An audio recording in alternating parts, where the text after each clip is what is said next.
Halo semuanya, saya berharap semoga kalian semua dalam keadaan sehat dan juga bahagia.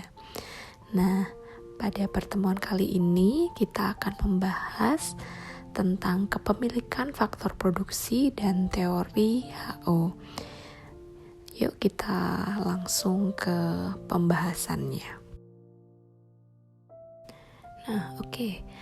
Dulu pada bab-bab yang sebelumnya kan kita sudah membahas ya tentang jadi kita mengetahui bahwa perbedaan harga komoditas antara dua negara itu adalah merupakan bukti dari keunggulan komparatif dari kedua negara tersebut ya kan, dan itu adalah membentuk landasan untuk perdagangan yang saling menguntungkan seperti itu. Nah, terus pada kali ini untuk memperluas model perdagangan, kita akan menganalisis ya bagaimana pengaruh perdagangan internasional itu terhadap pendapatan dari faktor produksi pada kedua negara. Nah, jadi di sini itu kita ingin menguji bagaimana sih pengaruh perdagangan internasional terhadap pendapatan tenaga kerja dan perbedaan pendapatan internasional.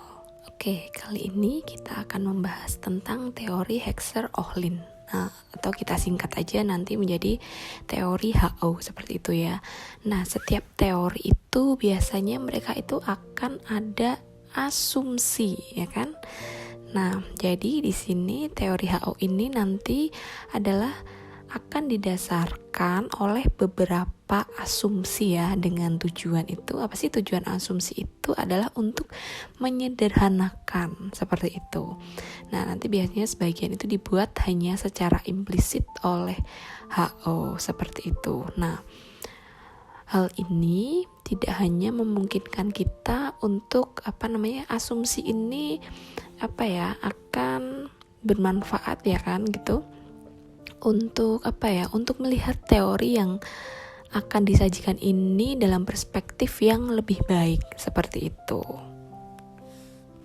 Oke, selanjutnya kita akan membahas tentang asumsi dari teori HO. Nah, teori HO ini didasarkan pada 11 asumsi. Nah, kita akan bahas satu persatu ya.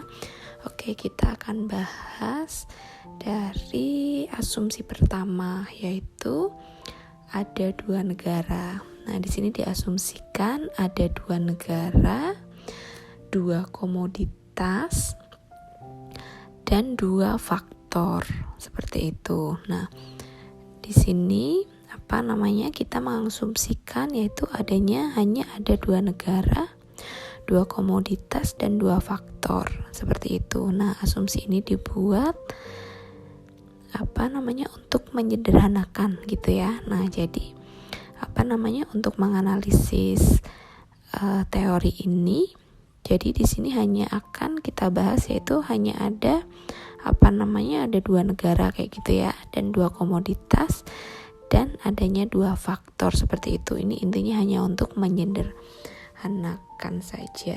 Kalau di dunia nyata kan pasti ada lebih dari dua negara dan lebih dari dua faktor komoditas, dan ada lebih dari dua faktor produksi seperti itu. Oke, untuk asumsi yang kedua yaitu kedua negara ini menggunakan teknologi yang sama dalam produksi. Nah, maksudnya berarti kedua negara ini mempunyai akses dan menggunakan teknik produksi yang secara umum itu sama kayak gitu. Nah, jadi harga-harga faktor produksi di kedua negara itu sama. Produsen di kedua negara ini akan menggunakan jumlah tenaga kerja dan modal yang sama persis dalam produksi setiap komoditas seperti itu.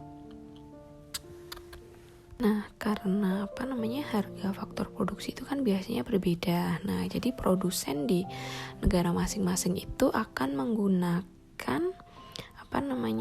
lebih banyak sektor yang harganya itu relatif lebih murah di negaranya ya, untuk meminimalkan biaya produksi mereka. Untuk asumsi yang ketiga, ini adalah komoditas X adalah padat karya dan komoditas Y adalah padat modal di kedua negara. Nah, ini berarti komoditas X ini kan membutuhkan tenaga kerja yang relatif lebih banyak daripada komoditas Y di kedua negara. Seperti itu. Nah, untuk yang komoditas Y berarti membutuhkan modal yang relatif lebih banyak daripada komoditas X di kedua negara. Untuk asumsi yang keempat, yaitu kedua komoditas yang diproduksi itu diukur dalam skala hasil yang konstan. Nah, ini berarti apabila peningkatan jumlah tenaga kerja dan modal yang digunakan dalam produksi komoditas apapun akan meningkatkan output komoditas tersebut dalam proporsi yang sama. Nah, misalkan jika negara satu ini meningkatkan sebesar 10% ya, baik jumlah tenaga kerja maupun jumlah modal yang digunakan. Nah, ini outputnya ini juga akan meningkat sebesar 10%. Untuk asumsi yang kelima, yaitu ada spesialisasi tidak menyeluruh dalam produk di kedua negara. Nah, ini berarti dengan adanya perdagangan bebas di kedua negara tersebut gitu ya. Nah, negara itu terus memproduksi kedua komoditas. Jadi tidak ada yang hanya berspesialisasi pada satu komoditas, tapi kedua negara itu walaupun sudah melakukan perdagangan, mereka itu tetap memproduksi kedua komoditas. Asumsi yang keenam adalah selera yang sama di kedua negara. Nah, ini berarti preferensi permintaan ya kan di kedua negara tersebut adalah identik atau sama. Seperti itu. Nah, untuk asumsi yang ketujuh, ini ada persaingan sempurna di kedua komoditas dan pasar faktor produksi di kedua negara. Seperti itu. Nah, ini berarti bahwa produsen, konsumen, dan pedagang komoditas X dan Y di kedua negara ini masing-masing terlalu kecil untuk mempengaruhi harga komoditas tersebut. Seperti itu. Nah, jadi asumsi yang ke-8, ini ada mobilitas faktor yang sempurna di dalam setiap negara, tetapi tidak ada mobilitas faktor produksi secara internasional. Nah, berarti intinya ini bahwa tenaga kerja dan modal itu bebas bergerak. Gitu ya. Nah, tetapi ini hanya dari daerah dan industri yang pendapatannya lebih rendah ke daerah industri yang pendapatannya lebih tinggi, seperti itu. Tapi ini hanya di negara itu saja, tidak jadi pergerakan faktor produksi itu tidak keluar negara kayak gitu. Jadi tetap mereka itu bergerak bebas hanya di negara itu, tidak kita batasi di sini tidak keluar atau tidak ke negara lain, seperti itu.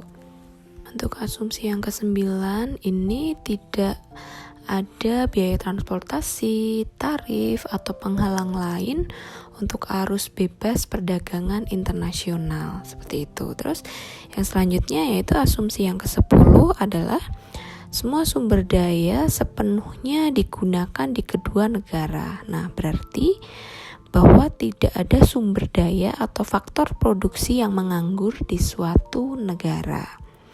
Oke, yang terakhir yaitu asumsi ke-11, yaitu perdagangan internasional antara dua negara itu seimbang. Berarti bahwa total nilai ekspor masing-masing negara sama dengan total impor nasional. pada pembahasan selanjutnya kita akan membahas tentang intensitas faktor produksi, kelimpahan faktor produksi, dan bentuk garis batas produksi. Oke, kita akan membahas tentang intensitas faktor produksi.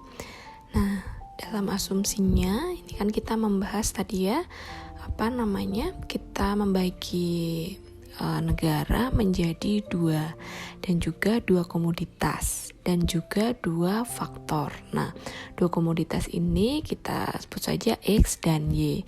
Nah, dua faktor. Nah, untuk dua faktor itu adalah tenaga kerja dan modal. Nah, di sini kita kan tadi mengatakan bahwa komoditas Y itu adalah padat modal. Nah, bisa dikatakan seperti itu apabila rasio modal tenaga kerja K per L, capital per labor, yang digunakan dalam produksi Y itu lebih besar dari K per L yang digunakan dalam produksi X. Seperti itu. Nah, oke, misalnya, jika 2 unit modal kita sebut 2K dan 2 unit tenaga kerja itu 2L yang dibutuhkan untuk memproduksi satu untuk komoditas Y. Nah, ini rasio modal tenaga kerja adalah 1 gitu ya untuk Y. Artinya 2/2 untuk memproduksi Y. Nah, jika pada waktu yang sama 1K dan 4L, nah, itu dibutuhkan untuk memproduksi 1 unit X. Nah, berarti untuk 1 unit X itu K per L-nya berarti sama dengan 1/4 untuk komoditas X. Karena K per L sama dengan 1 untuk Y.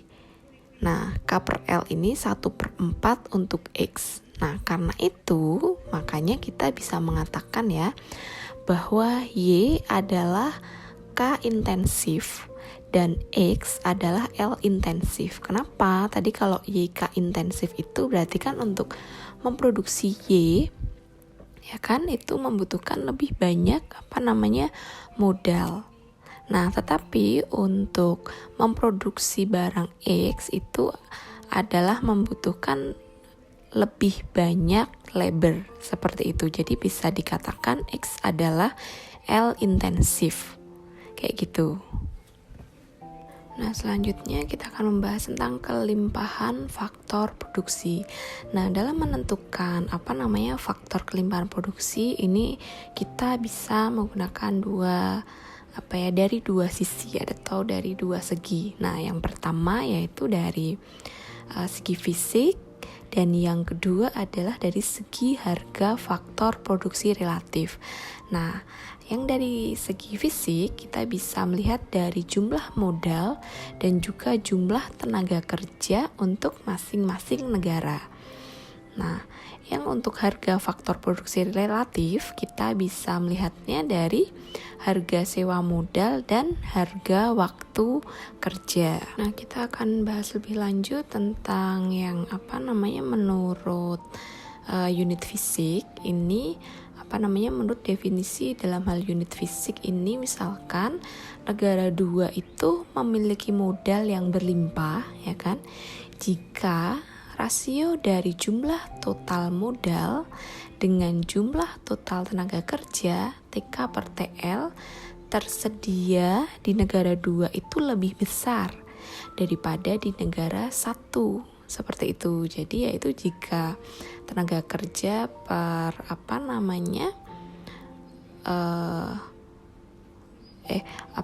modal per labor gitu ya untuk negara 2 itu melebihi TK per TL untuk di negara 1 seperti itu. Nah, ya kalau yang kedua ini yang dari segi harga faktor produksi ya, tadi relatif faktor price. Negara 2 merupakan negara dengan modal yang berlimpah, ya kan? Jika ini bisa dikatakan negara 2 itu mempunyai modal yang berlimpah itu jika rasio harga sewa modal dengan harga waktu kerja itu lebih rendah di negara 2 dibandingkan negara 1, seperti itu. Oke, selanjutnya kita membahas tentang garis batas produksi di negara 1 dan di negara 2. Nah, kita bisa melihat pada gambar ini ya. Nah, negara 1 bentuk garis batas produksinya itu relatif lebih datar dan lebih lebar dari garis batas produksi negara 2 gitu ya. Nah, ini kenapa bisa seperti ini kayak gitu kan. Nah, untuk negara 1, oke, kita membahas negara 2 dulu. Nah, negara 2 ini adalah negara K berlimpah gitu ya. Nah, dan komoditas Y adalah komoditas K intensif atau capital intensif gitu ya. Nah, negara 2 ini dapat menghasilkan relatif lebih banyak komoditas Y dari negara 1. Nah, kita bisa lihat untuk negara 2 itu dia menghasilkan 140 Y ya kan. Ini relatif lebih banyak daripada negara 1 yang menghasilkan Y itu hanya 70 unit seperti itu. Nah, terus di sisi lain, karena negara 1 adalah negara dengan L berlimpah atau labor atau tenaga kerja yang berlimpah, dan komoditas X adalah komoditas labor intensif ya. Nah, jadi negara 1 ini akan menghasilkan relatif lebih banyak komoditas X daripada negara 2. Nah, kita bisa lihat negara 1 ini menghasilkan 140X ya kan. Nah, ini lebih banyak, relatif lebih banyak daripada negara 2 yang menghasilkan barang atau komoditas X banyak 80 unit seperti itu. Nah, ini setiap negara kan tadi punya kelebihan faktor produksinya itu masing-masing ya kan. Negara 2 itu adalah negara dengan K intensif atau modal yang lebih berlimpah daripada negara 1. Nah, komoditas Y yang ada di negara dan komoditas Y ini adalah K intensif, sehingga negara 2 ya kan akan memproduksi lebih banyak komoditas Y seperti itu. Nah, terus untuk negara 1, karena negara 1 ini adalah mempunyai labor intensif atau kelimpahan dalam sumber daya tenaga kerja atau labor gitu ya. Nah, komoditas X ini adalah komoditas L intensif. Nah, sehingga negara 1 itu akan memproduksi atau memproduksi komoditas X itu lebih banyak dibandingkan negara 2 seperti itu. Oke, pada pembahasan selanjutnya kita akan membahas tentang faktor bawaan dan teori Hexer-Ohlin atau teori HO. Oke, tadi kan kita sudah membahas ya sebelumnya. Nah, ini menandakan di teori Hexer-Ohlin ini menandakan bahwa negara 1 itu akan mengekspor komoditas X karena komoditas X adalah komoditas L intensif padat karya. Nah, dan L intensif ini adalah faktor yang relatif berlimpah dan murah di negara 1. Seperti itu. Jadi negara 1 ini akan mengekspor komoditas X karena komoditas X adalah komoditas L intensif. Nah, komoditas L intensif ini, nah ini adalah faktor yang relatif berlimpah dan murah di negara 1. Seperti itu. Nah, di sisi lain untuk negara 2, ini negara 2 akan mengekspor komoditas Y. Kenapa? Karena komoditas Y ini adalah komoditas K intensif.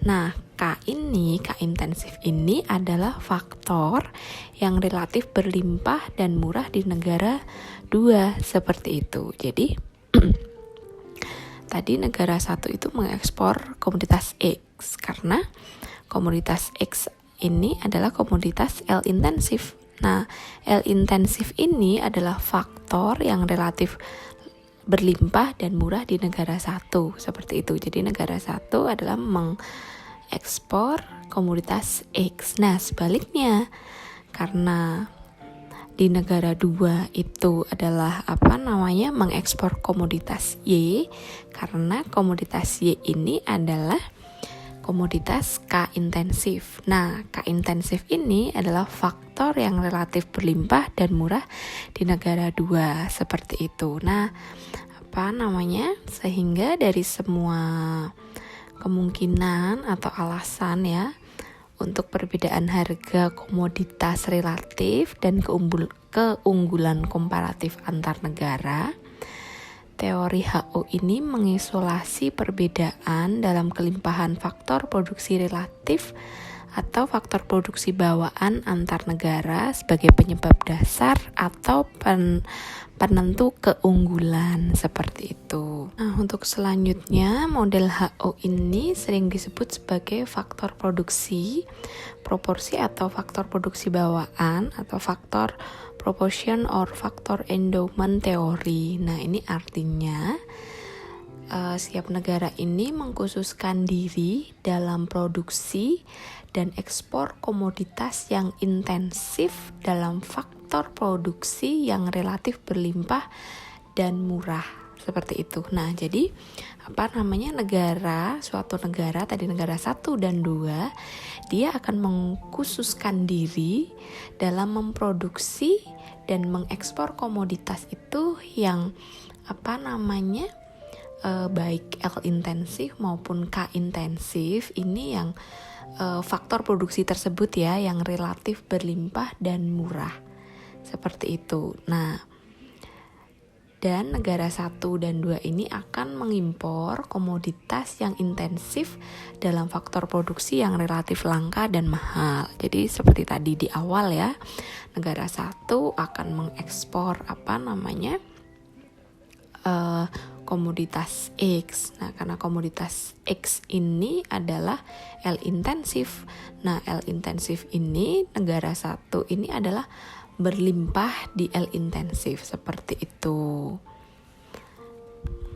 Oke, selanjutnya kita akan bahas tentang kerangka equilibrium umum teori HO.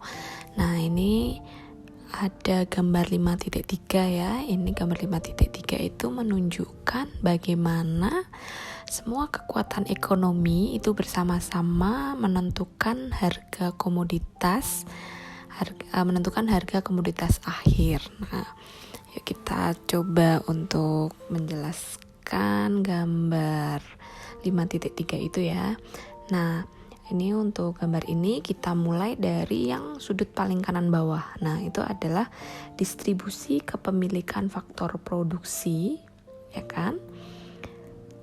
Nah, terus distribusi kepemilikan faktor produksi atau pendapatan dan juga selera, ya kan? Nah, ini akan menentukan permintaan untuk komoditas. Nah, seperti itu. Nah, permintaan untuk faktor-faktor produksi. Nah, ini kemudian berasal dari permintaan untuk komoditas akhir. Seperti itu. Nah, ini terus naik lagi ke untuk permintaan dan penawaran faktor produksi.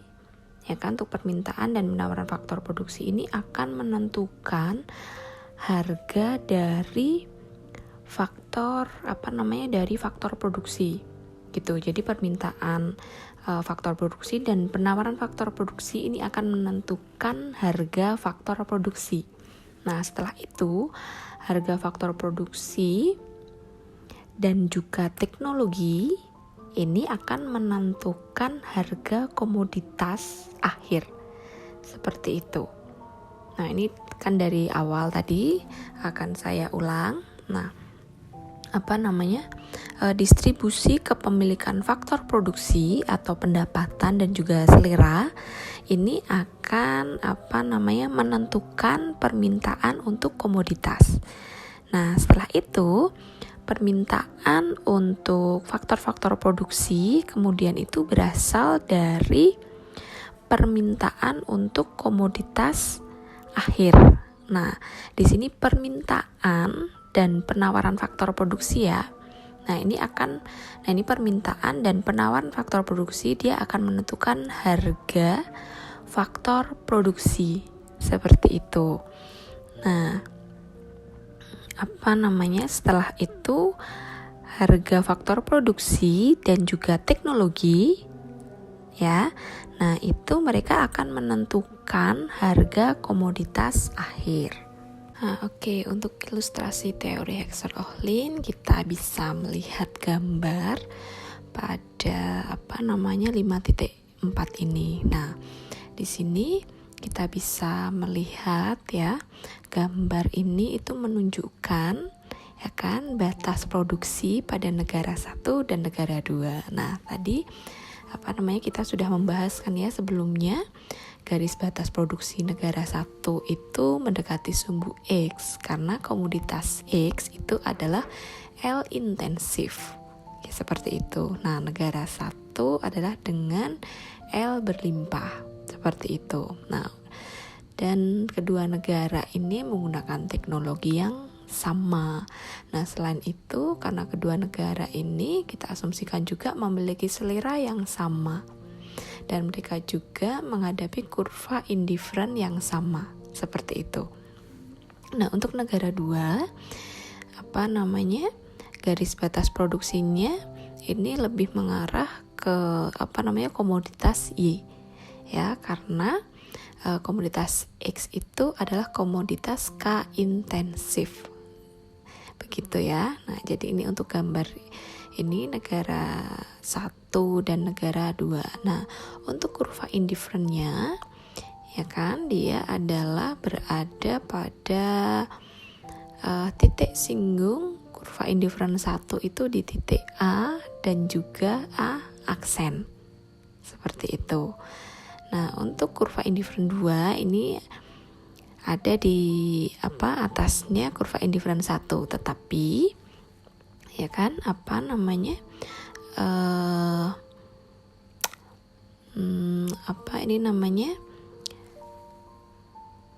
titik atau kepuasannya itu ada di kurva kepuasan tertinggi gitu ya. Kepuasan tertinggi itu dapat dicapai negara 1 dan negara 2 itu dalam titik A dan A aksen itu di kurva indifferent 1. Kenapa tidak di kurva indifferent 2? Karena ini kan tidak, kan kalau kepuasan tertinggi itu harus garis batas produksi dan kurva indifferent itu harus bersinggungan. Jadi itu batas produksi dan juga kurva indifferent itu bersinggungan, jadi itu adalah di titik tertinggi, yaitu di kurva indifferent 1. Kalau kurva indifferent 2 itu kan di atasnya, seperti itu. Jadi kalau tertinggi itu kan harus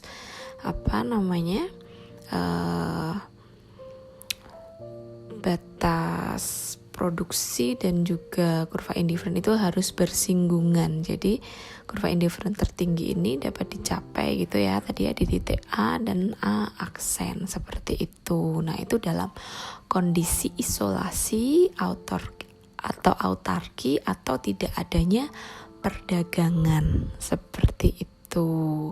Tapi walaupun digambarkan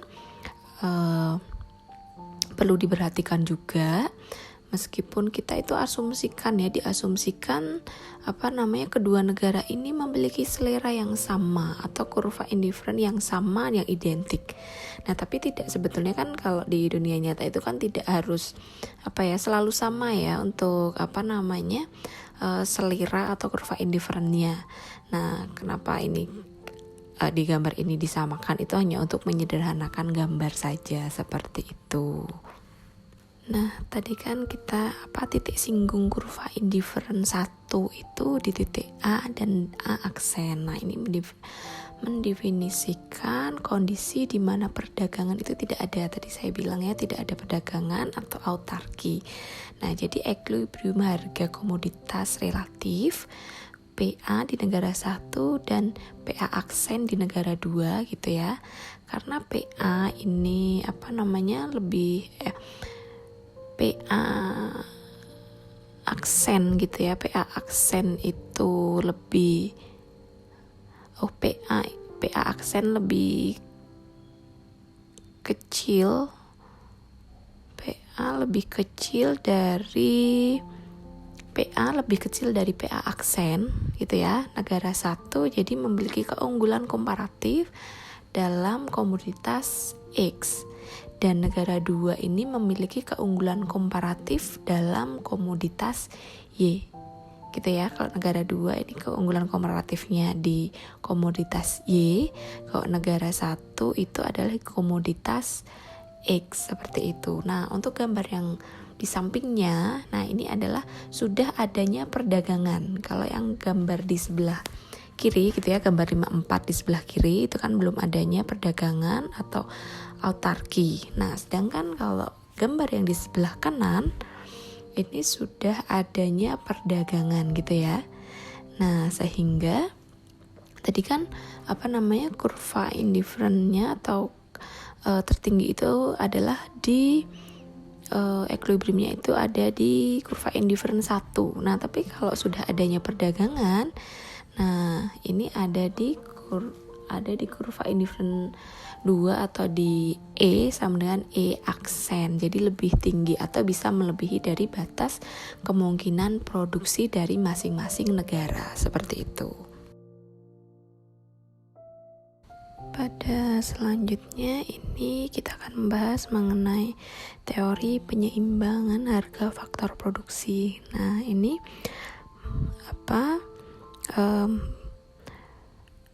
diperkenalkan oleh Paul Samuelson ya. Nah, tokoh yang membuktikan teori penyeimbang harga faktor produksi. Nah, makanya kadang untuk teori ini disebut sebagai teorema Hexer-Ohlin-Samuelson atau teorema HOS, seperti itu. Faktor produksi ini dimulai dengan asumsi pada slide yang sudah kita bahas tadi ya, di asumsi teori itu dapat menyatakan teorema penyeimbang harga faktor produksi, faktor price equalization theorem HOS theorem sebagai berikut. Nah, intinya perdagangan internasional itu akan membawa pemerataan dalam hasil relatif dan absolut untuk faktor homogen di berbagai negara.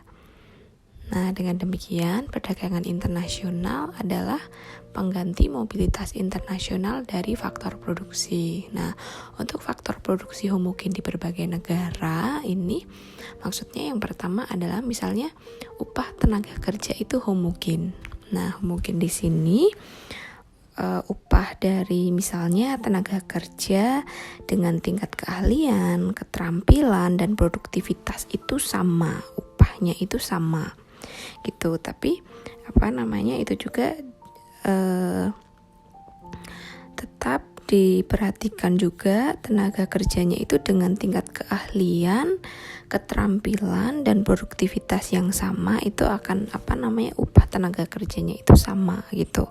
Nah, terus yang kedua adalah menyebabkan hasil modal yang homogen. Nah, hasil modalnya itu adalah homogen, misalnya modal untuk usaha dengan produktivitas dan resiko yang sama, hasilnya adalah sama gitu ya, seperti itu. Jadi yang pertama itu upah tenaga kerja itu dilihat dari keterampilannya, terus produktivitasnya dia itu sama, yang sama, maka upah tenaga kerjanya di semua negara yang terlibat dalam perdagangan asumsinya itu adalah sama. Dan juga untuk hasil modalnya juga untuk usaha dengan produktivitas dan risiko yang sama di semua negara yang ikut terlibat dalam perdagangan itu hasil modalnya akan sama, seperti itu. Satu itu ada di titik A gitu ya, dengan W per R sama dengan W per R1. Nah, dan PX per PY di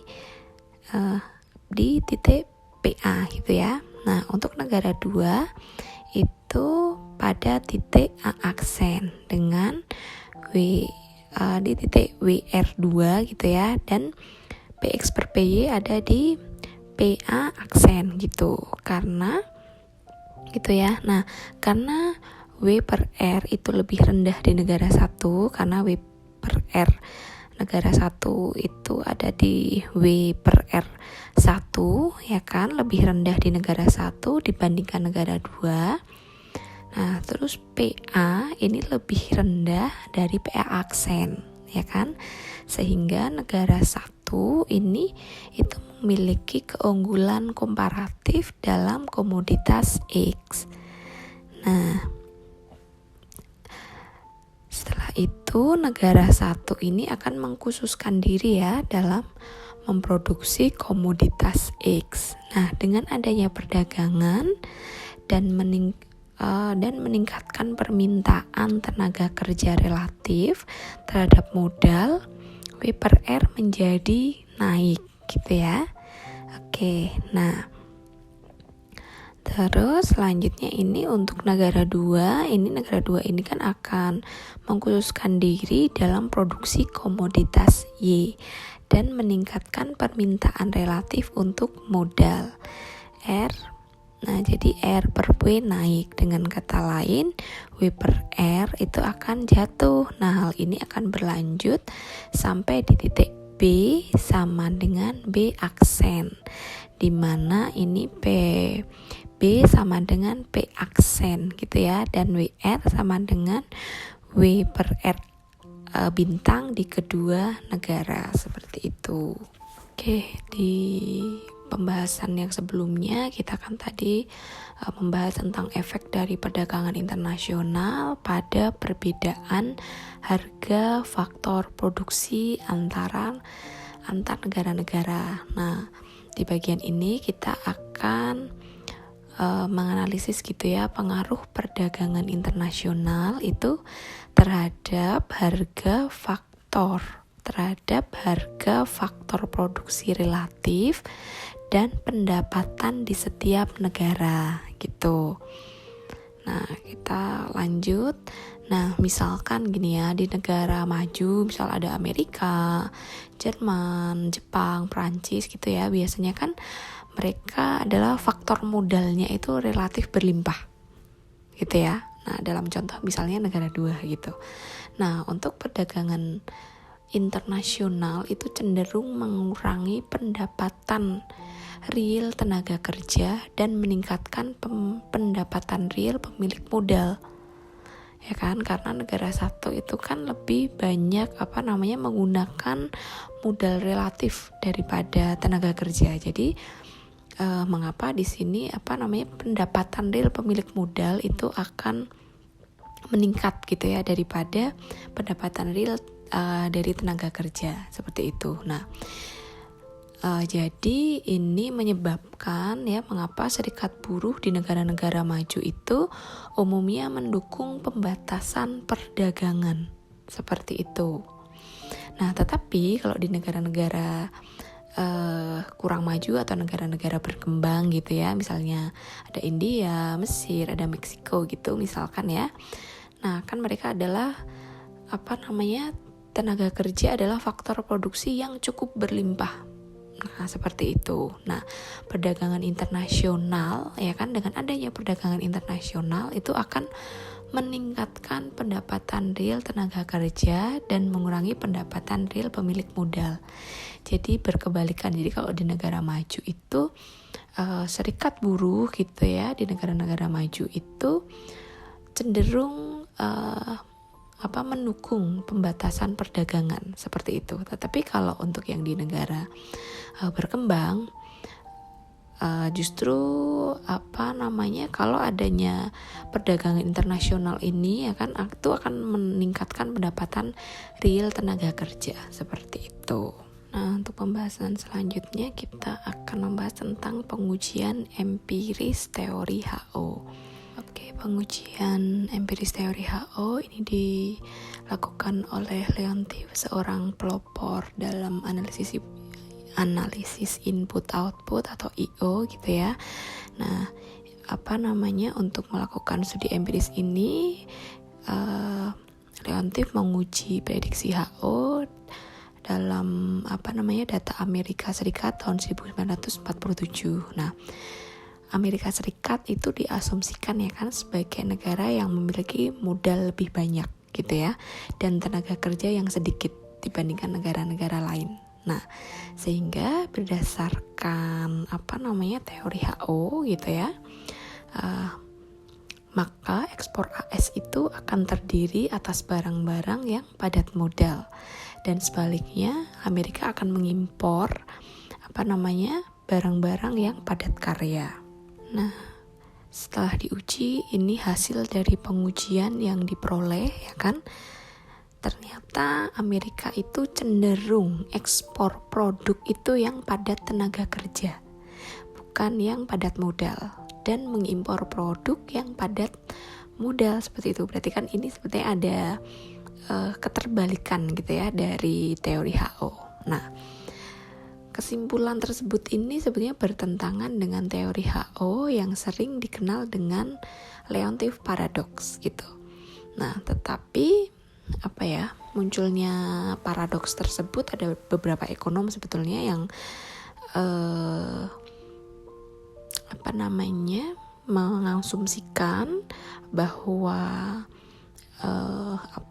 paradoks tersebut itu disebabkan adanya keterbatasan metodologi dan juga kelemahan analisa. Nah, selain ada beberapa faktor yang mendukung terjadinya paradoks tersebut, misalnya, ada juga yang mendukung. Kenapa? Nah, ini misalnya tadi kan adanya terjadi perang dunia pada tahun 1947. Nah, sehingga keadaan Amerika itu tidak dapat mewakili kondisi perdagangan Amerika secara umum dan tepat. Ada pendapat lain atau penjelasan lain ini yang menyatakan bahwa penemuan dari Leontief ini tidak sepenuhnya ya bertentangan dengan teori HO. Nah, karena ekspor AS yang padat karya gitu ya, Amerika mengekspor komoditas yang padat karya atau labor intensif itu sangat logis. Kenapa? Karena pendapat ini berdasarkan pada kalau Amerika itu merupakan negara yang mempunyai banyak tenaga kerja terdidik seperti itu dibandingkan dengan negara-negara lain. Nah, sehingga ekspor dari negara Amerika itu lebih banyak terdiri atas barang yang padat karya. Nah, namun padat karya yang terdidik seperti itu. Nah, sehingga penemuan Leontief tersebut dalam batasan tertentu ini justru sesuai atau mendukung dari teori HO. Oke, untuk diskusi tentang kepemilikan faktor produksi dan teori Heckscher-Ohlin atau HO cukup sampai di sini dulu. Semoga penjelasan atau diskusi hari ini bisa bermanfaat dan bisa sedikit membantu. Terima kasih.